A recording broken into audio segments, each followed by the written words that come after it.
ఇందిరమ్మ ఇండ్ల పథకం కోసం తెలంగాణ ప్రజలు 1000 కళ్లతో ఎదురుచూస్తున్నారు. ప్రభుత్వం లబ్దిదారుల జాబితాను ప్రకటిస్తే పనులు ప్రారంభించేందుకు రెడీగా ఉన్నారు. ప్రభుత్వం ఒక్కో ఇల్లుకు 5 లక్షల రూపాయలు ఇవ్వనుంది. దీంతో మరికొన్ని డబ్బులు కలిపి ఇల్లు కట్టుకోవాలని చాలా మంది ఆశగా ఉన్నారు. అటు లబ్దిదారుల ఎంపికకు సంబంధించి అధికారులు క్షేత్రస్థాయిలో సర్వే చేస్తున్నారు. ఈ సర్వే తర్వాత లబ్దిదారుల జాబితాను ప్రకటించే అవకాశం ఉంది.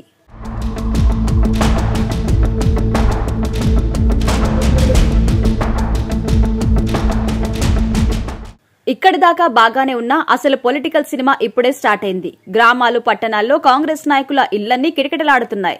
ఇండ్ల కోసం ఎదురు చూసేవారు కాంగ్రెస్ లీడర్ల చుట్టూ తిరుగుతున్నారు. అన్నా మనకో ఇల్లు మర్చిపోకే అంటూ ఎక్కడ కలిస్తే అక్కడ గుర్తు చేస్తున్నారు. త్వరలో స్థానిక సంస్థల ఎన్నికలు ఉండడంతో లీడర్లు కూడా ఆచితూచి మాట్లాడుతూ తమ వారి కోసం పైరవీలు చేస్తున్నారు.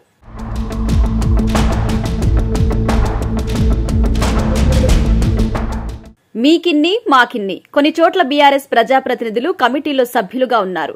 అలాంటి చోట్ల కాంగ్రెస్ బీఆర్ఎస్ లీడర్లు కాంప్రమైజ్ అయ్యారనే ప్రచారం జరుగుతోంది. తాను కౌన్సిలర్ కాబట్టి తమ అనుచరులకు కొన్ని, అధికారం మీది కాబట్టి మీకు కొన్ని అని ఇండ్లను పంచుకున్నట్టుగా ప్రచారం జరుగుతోంది. తొలి దశలో తక్కువ ఇండ్లు వస్తున్నాయి. లబ్దిదారులు ఎక్కువ మంది ఉన్నారు. ఈ నేపథ్యంలో ఇండ్ల కోసం నాయకుల చుట్టూ తిరుగుతున్నారు.